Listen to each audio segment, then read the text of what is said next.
Baik, Assalamualaikum warahmatullahi wabarakatuh. Tapi pun, perkenalkan nama saya Raffi Putra.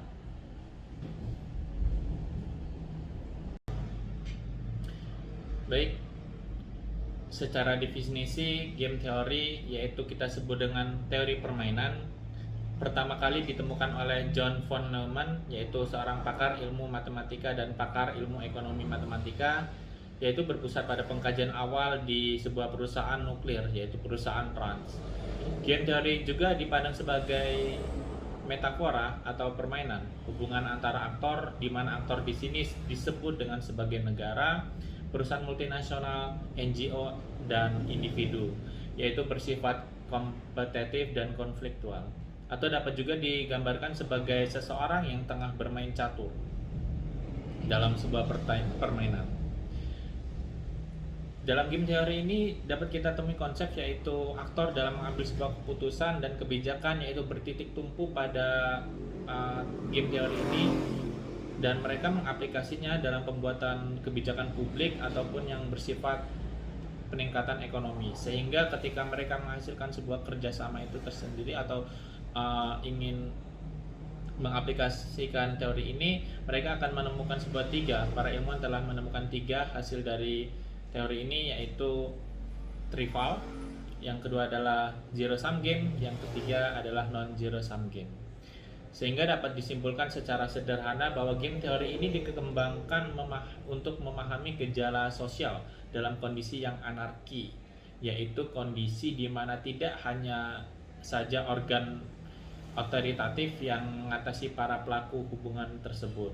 Sehingga dalam kondisi seperti itu, tentu saja sebuah negara dalam menjalin kerjasama di mana harus melintasi sebuah batas teritorial antar negara akan sangat sulit dilakukan, dan sering juga terjadi konflik. Tetapi konflik ini bukan disebabkan oleh keagresifan sebuah negara tersebut dalam menjalin kerjasama, tetapi disebabkan oleh faktor-faktor lain, yaitu salah satunya di mana kondisi yang anarkis itu sendiri.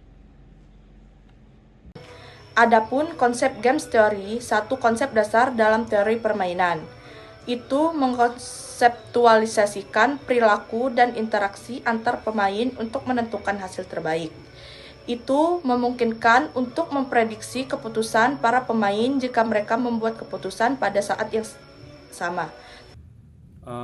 Game teori ini menganalisa bagaimana setiap aktor internasional mempertimbangkan strateginya selayaknya sebuah game. Setiap aktor akan memperhitungkan reaksi mereka terhadap apa yang terjadi dalam situasi dunia. Mereka akan mempertimbangkan apa yang sedang terjadi atau apa yang akan terjadi. Sama ya seperti di sebuah game, dalam game pasti terdapat lebih dari satu pihak. Dalam dunia juga terdapat aktor lain, terdapat lebih daripada dua aktor. Salah satu aktor akan mempertimbangkan strateginya dengan memperhitungkan juga bagaimana strategi aktor lain. Misalnya dalam sebuah permainan batu kertas gunting, setiap aktor akan memperhitungkan bagaimana strategi mereka apabila mereka mengeluarkan kertas, apabila mereka mengeluarkan batu ataupun gunting. Mereka akan memperhitungkan apa yang akan mereka hasilkan atau apa yang akan mereka dapatkan jika mereka mengeluarkan gunting atau kertas ataupun batu.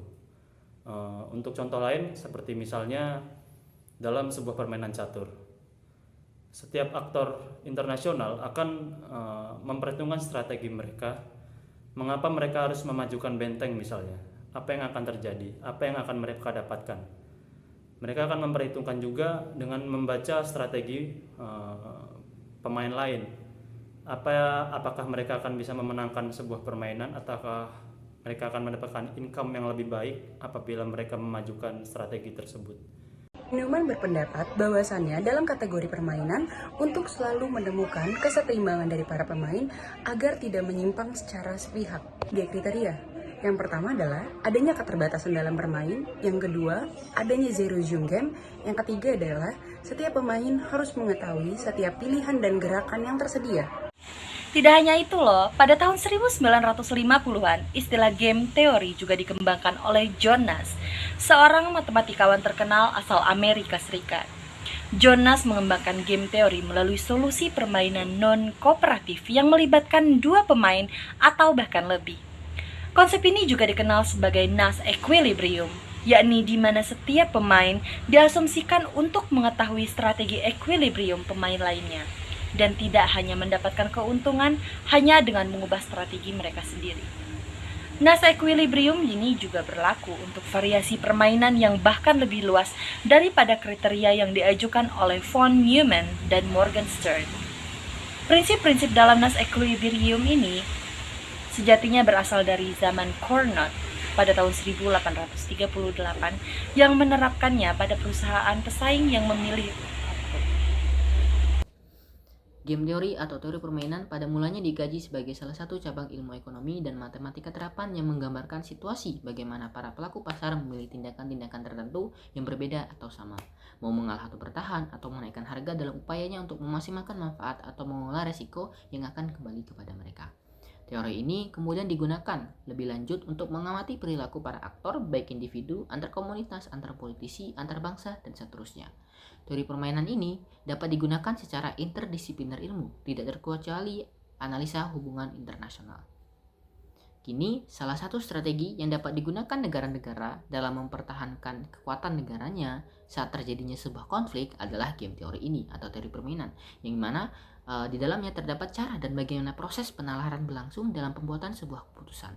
Dalam perkembangannya, game teori menyediakan suatu model atau bentuk tiruan yang mampu mendekati situasi sosial sebenarnya, yakni suatu keadaan pada saat para pembuat keputusan saling berhubungan dengan pikiran dan perilaku pihak lain.